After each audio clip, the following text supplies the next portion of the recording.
അപ്പോൾ നമ്മൾ ഇന്ന് നോക്കാൻ പോകുന്നത് പഴം കൊണ്ടുള്ള ഒരു സ്നാക്കാണ്. അതിന് നമ്മൾ ആദ്യം പഴം പുഴുങ്ങിയെടുത്തിട്ട് അത് ജസ്റ്റ് നമ്മളതൊരു മിക്സിയിലിട്ടിട്ട് അതിൻ്റെ കൂടെ തന്നെ ശർക്കരയും കൂടി ഇട്ടിട്ട് നന്നായിട്ടൊന്ന് അരച്ചെടുക്കാം. എന്നിട്ട് ആ മിക്സിയിലോട്ട് നമ്മൾ അരിപ്പൊടി ചേർത്ത് കൊടുത്തിട്ട് നന്നായിട്ട് മിക്സ് ചെയ്യാം.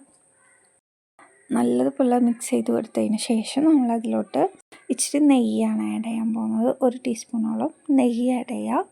ദെൻ നമ്മൾ വീണ്ടും നല്ലോണം മിക്സ് ചെയ്തെടുക്കുക. കൈ വെച്ചിട്ട് വേണമെങ്കിലും മിക്സ് ചെയ്തെടുക്കുക കേട്ടോ. എന്നിട്ട് നമ്മളിതിൽ ഇച്ചിരി ഏലക്കാപ്പൊടി ഇടണം. ഞാനത് വിട്ട് പോയിട്ടുണ്ടായിരുന്നു.